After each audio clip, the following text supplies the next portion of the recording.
YS Jagan టీవీకి స్వాగతం. అనంతపురం జిల్లా నూతన ఎస్పీగా శ్రీ పి జగదీష్ ఐపీఎస్ ఈ రోజు జిల్లా పోలీస్ కార్యాలయంలోని తన ఛాంబర్లో పదవి బాధ్యతలు చేపట్టారు. ప్రభుత్వ ప్రాధాన్యతలతో ఒకటైనటువంటి బేసిక్ పోలీసింగ్ లో భాగమైన అంశాలపై దృష్టి పెడతామని ఎస్పీ పేర్కొన్నారు. ప్రజా ఫిర్యాదుల పరిష్కార వేదిక పట్ల ప్రత్యేక చొరవ చూపి ప్రజలకు మరింత సేవలు అందేలా కార్యాచరణ రూపొందిస్తామన్నారు. జిల్లా ప్రశాంతంగా ఉండేందుకు అన్ని వర్గాల ప్రజలు సహకారం తీసుకుంటామన్నారు. శాంతి భద్రతల పరిరక్షణే ధ్యేయంగా పనిచేస్తామని, నిష్పక్షపాతంగా చట్టపరంగా వ్యవహరిస్తామన్నారు. ఎవరైనా విఘాతం కలిగిస్తే చట్టపరమైన చర్యలు ఉంటాయని, గంజాయి సైబర్ నేరాల నియంత్రణలపై కూడా చట్టపరమైన గట్టి చర్యలు తీసుకుంటామన్నారు. గంజాయి అక్రమ రవాణాదారులు, విక్రేతలు, వినియోగదారులను గుర్తించి చట్టపరంగా కఠినంగా వ్యవహరిస్తామన్నారు. మహిళలు, చిన్నారులపై జరిగే నేరాల నియంత్రణపై దృష్టి సారిస్తాం. క్షేత్రస్థాయిలో మహిళా సమస్యలను గుర్తించి తగు పరిష్కారానికి చర్యలు తీసుకుంటామన్నారు.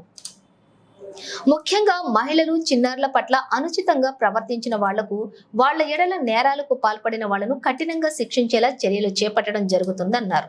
జిల్లాలో పనిచేస్తున్న హోంగార్డుల నుండి పోలీస్ సిబ్బంది, అధికారులు మరియు వారి కుటుంబాల సంక్షేమం పట్ల ప్రత్యేక దృష్టి సారిస్తామన్నారు.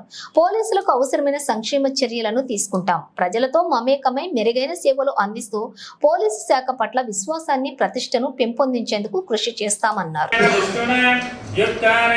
జవనేన దుష్టనా తదింద్రయేదాం ఓం శాంతి శాంతి.